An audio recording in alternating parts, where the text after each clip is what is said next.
జ్ఞాపకాల పరంపర మిఠాయి రూపంలో మన కోసం తెచ్చేసింది పరంపర మిఠాయి షాప్.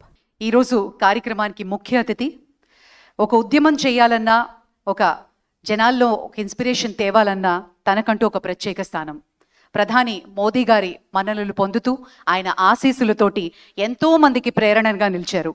ఈ కార్యక్రమానికి ముఖ్య అతిథి గౌరవనీయులు honourable minister of state home affairs government of India Shri Bandi Sanjay గారి సందేశం, అభినందనలు తెలియజేయవలసిందిగా కోరుకుంటున్నాం. మమ్మల్ని రాజకీయ ఉపన్యాసం ఏమంటే గట్టిగా ఇస్తాం, కానీ ఉపన్యాసం కొంచెం. అందరికీ నమస్కారం.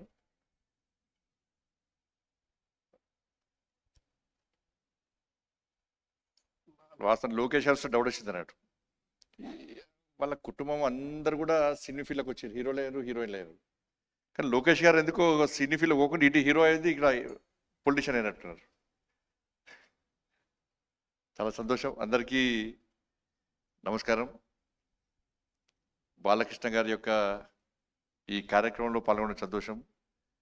ఇంతకుముందు లోకేష్ గారు చెప్పినట్టు వారిని చూస్తేనేమో 65 ఏళ్ళు వారి వయస్సు, నిజంగా చూస్తానేమో 25 ఏళ్ళ లెక్క కనబడతాడు ఆయన బాలయ్య బాబు గారు. వారి లోపల ఒక బోలాతనం, ఆయన ముఖంలో గంభీరత్వం, నచ్చిందే చేసే గుణం, నచ్చకుంటే రుద్రతాండవం. అప్పుడు చూస్తున్నా వాళ్ళు అబ్జర్వ్ చేస్తున్నట్టు వారి యాటిట్యూడ్ ఏంది, వారు చూస్తుంటే నిజంగా నిర్మోహమాటంగా ఏదైనా ముక్కుసూటిగా చెప్పేటువంటి వ్యక్తి బాలకృష్ణ గారు. చాలా సంతోషం. వారికి వరల్డ్ బుక్ ఆఫ్ రికార్డ్స్లో యూకే సంబంధించి 50 సంవత్సరాలు నిర్విఘ్నంగా నిరంతరంగా సినీ చరిత్రలో 50 సంవత్సరాలు పూర్తి చేసుకున్న సందర్భంలో వారిని గుర్తించి వారికి అవార్డు ఇవ్వడం చాలా సంతోషం. ఇది తెలుగు ప్రజల యొక్క గర్వకారణంగానే భావిస్తాను. వాస్తవానికి వారు డాక్టర్ కావాల్సి ఉండే, కానీ యాక్టర్ అయ్యారు. వాళ్ళ నాన్నగారి కోరిక డాక్టర్ అని తెలుసు నాకు. అంటే కుటుంబ వారసత్వాన్ని ముందుకు తీసుకుపోవాలన్న ఆలోచనతోని ఓ రావడం. ఆ రోజు తాతమ్మ కళ నుంచి మంగమ్మ గారి మనవడి వరకు, సమరసింహారెడ్డి నుంచి డాకు మహారాజ్ వరకు, నెక్స్ట్ అఖండ 2 కూడా వచ్చిందని చెప్పారు. చాలా సంతోషం. అప్పటి నుంచి ఇప్పటి వరకు కూడా వారు సక్సెస్ అవుతూ అనేక మంది తెలుగు ప్రేక్షకుల అభిమానాలు పొందుతూ అనేక మంది ప్రేక్షకులను, అనేక మంది అభిమానులను తయారు చేసుకున్నటువంటి ఒక మంచి మహానటుడు బాలకృష్ణ గారు. నేను మధ్యలో కొంతమంది స్టూడెంట్స్ దగ్గరకు వచ్చారు. అసలు చిన్న సమస్య మీద నాకు వచ్చినప్పుడు వాళ్ళు తొందర పడుతున్నారు. చాలామంది నాతో ఫోటో దిగాలని ఆడుతుంది వాళ్ళకు. కొంతమంది ఏమో తొందర వెళ్దాం అంటున్నారు. దాదాపు ఒక 100 మంది వచ్చారు చిన్న ఇష్యూ మీద.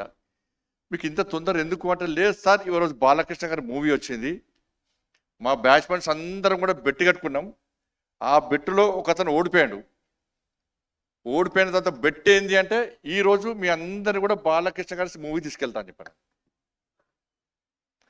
అంటే క్లాస్ రూమ్లు మొత్తం కాలేజ్ అందరు కూడా కలిసిపోయి బాలకృష్ణ గారి మూవీ చూడాలనుకోవడం నిజంగా చాలా గొప్పతనం అది. కాబట్టి అందుకే అప్పుడే అన్నట్టు, ఇది తాతమ్మ కళ మూవీ మొదటి సినిమా రోజే దానిలో హీరోయిన్గా నడిచిన భానుమతి గారు అన్నారట. నిజంగా బాలకృష్ణ గారు భవిష్యత్తులో మంచి నటుడవుతాడు, చాలా సక్సెస్ అవుతుందని చెప్పి వారు ఏ ముహూర్తాలు అన్నారో అది ఈరోజు నిజమై ఈరోజు అందరి యొక్క మన్ననలు పొందినటువంటి ఒక గొప్ప వ్యక్తి బాలకృష్ణ గారు.